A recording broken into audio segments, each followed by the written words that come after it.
दो भाइयों की दुनिया। कभी एक छोटे से गांव में दो भाई रहते थे, अरमान और रईस। दोनों के पिता एक साधारण किसान थे, जिनकी मेहनत से घर चलता था।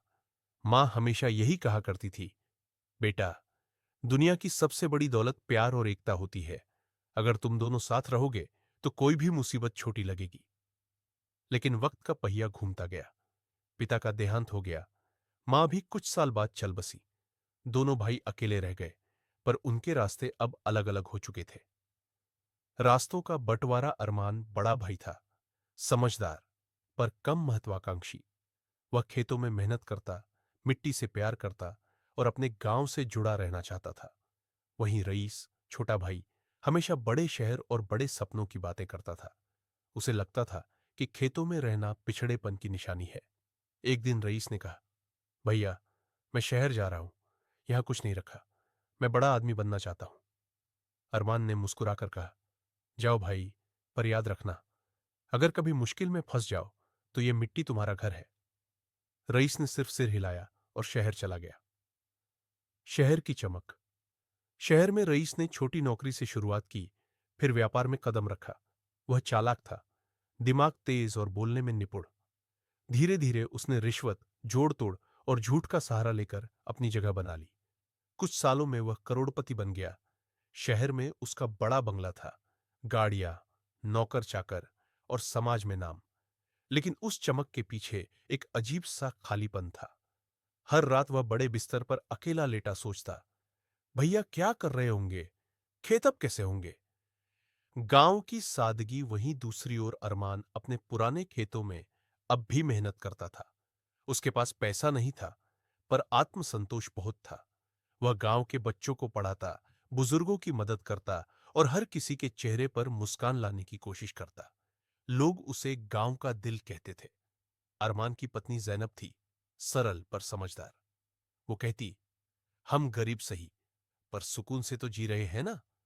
अरमान मुस्कुराता, हाँ, सुकून की कीमत कोई अमीर नहीं चुका सकता। समय का पहिया। कई साल बीत गए। एक दिन रईस को खबर मिली कि उसके गांव में सूखा पड़ा है और अरमान का हाल बहुत बुरा है। दिल के किसी कोने में छिपा प्यार जागा। वह तुरंत अपनी गाड़ी लेकर गांव की तरफ निकल पड़ा।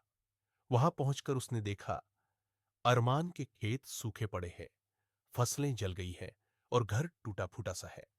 पर अरमान फिर भी मुस्कुरा रहा था। गांव के बच्चों को छाव में बैठाकर पढ़ा रहा था। रईस ने गाड़ी से उतरते हुए कहा, भैया, तुम अब भी यही हो? मैंने सोचा था तुम शहर आ जाओगे। यहां तो कुछ नहीं बचा। अरमान ने धीरे से कहा, रईस, यहां मेरा सब कुछ है। यह मिट्टी, ये लोग, ये आकाश, यही मेरी दुनिया है। दो दुनियाओं का टकराव। रईस ने जेब से चेकबुक निकाली और कहा, भैया, मैं तुम्हारे लिए घर बनवा दूंगा, नई जमीन खरीद दूंगा। बस ये खेत बेच दो, मेरे साथ शहर चलो। अरमान ने मुस्कुराते हुए कहा, रईस, जो मिट्टी हमारे पिता के पसीने से सींची गई, उसे मैं पैसे में नहीं तौल सकता। तुम्हारे पास धन है, मेरे पास धरती का आशीर्वाद। दोनों अपनी जगह सही है। रईस कुछ देर चुप रहा। पहली बार उसे महसूस हुआ कि उसकी दौलत के सामने भाई का आत्मसंतोष कहीं ज्यादा बड़ा है। सच्चाई की आंधी। उसी रात गांव में तेज आंधी आई। अरमान का घर आधा टूट गया और कुछ पशु मर गए। रईस ने कहा, अब तो चलो भैया, अब यहां क्या रखा है। अरमान बोला, यह धरती जब तक सांस लेगी मैं यहीं रहूंगा। अगर मैं चला गया तो ये खेत मर जाएंगे। रईस ने मजबूरी में चुप्पी साध ली। अगले दिन वह वापस शहर चला गया, पर इस बार मन भारी था। हर सुख सुविधा के बीच उसे गांव की सादगी याद आने लगी। दौलत के बीच भी उसे भूख लगती थी, प्यार की, अपनापन की। भाई का दिल। कुछ महीनों बाद रईस को बड़ा झटका लगा।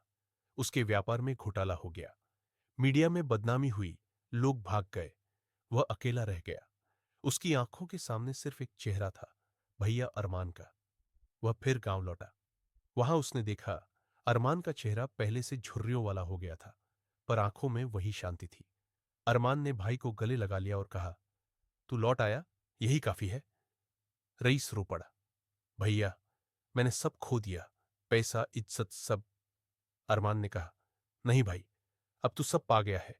जब इंसान अपने घर लौटता है तो उसे खुदा भी गले लगाता है। नया सवेरा। दोनों भाई फिर साथ रहने लगे। रईस अब अरमान के साथ खेत में काम करता, बच्चों को पढ़ाता, गांव के लिए नल और बिजली की व्यवस्था करवाता। उसने सीखा कि असली अमीरी बैंक बैलेंस में नहीं, दिल की सफाई में होती है। धीरे धीरे गांव में हरियाली लौट आई, लोग खुश रहने लगे। अरमान ने कहा, देखो भाई, जब हम साथ हैं तो हर मुश्किल आसान है।